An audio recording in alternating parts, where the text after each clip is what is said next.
தினமொரு வசனம். 2 கொரிந்தியர் 3வது அதிகாரம் வசனம் 5.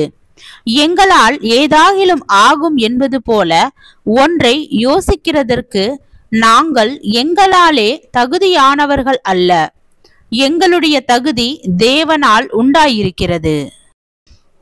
விளக்கம்: தேவனுடைய வழிகள் நம்முடைய வழிகள் அல்ல. நாம் தலைமைத்துவத்தையும் கர்த்தத்துவத்தையும் சமத்துவத்திற்கு முயற்சிக்கிறோம்.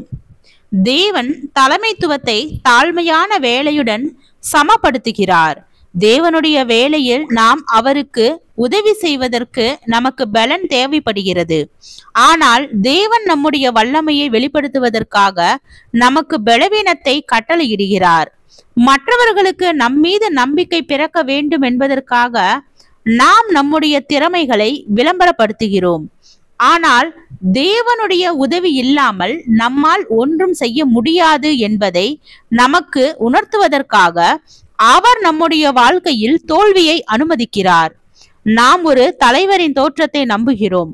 அவருடைய அறிவினாலும் கல்வியினாலும் பலத்தினாலும் கவரப்படுகிறோம்.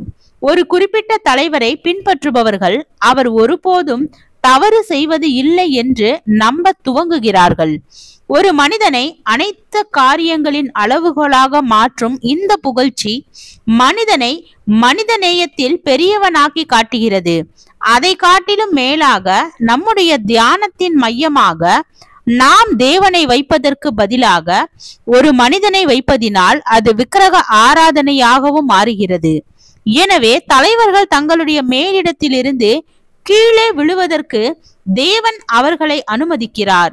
தோல்வி, தவறான தீர்மானம், முன்னேற்றமின்மை போன்றவை அவர்களுடைய வாழ்க்கையில் உள்ள குறைவை அவர்களுக்கு உணர்த்தி அவர்களுக்கு தாழ்மையை அளிக்கிறது. இவர்களை குறித்து உள்ள மாயமான தோற்றங்களையும் அது விளக்குகிறது. தலைவர்களும் அவர்களை பின்பற்றுகிறவர்களும் குறை உள்ளவர்கள் என்பதை இது நமக்கு நினைப்பூட்டுகிறது.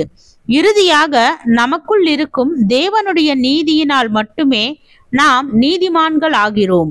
எனவே நம்முடைய தகுதி தேவனால் உண்டாயிருக்கிறது என்பதை நாம் அங்கீகரிக்க வேண்டும்.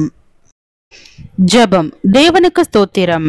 தேவனே, நாங்கள் எங்களுடைய வாழ்க்கையில் எங்களுடைய பலவீனத்தை அறிந்து தேவ பலனை பெற்று வாழ கிருபை பாராட்டும். ஆமீன்.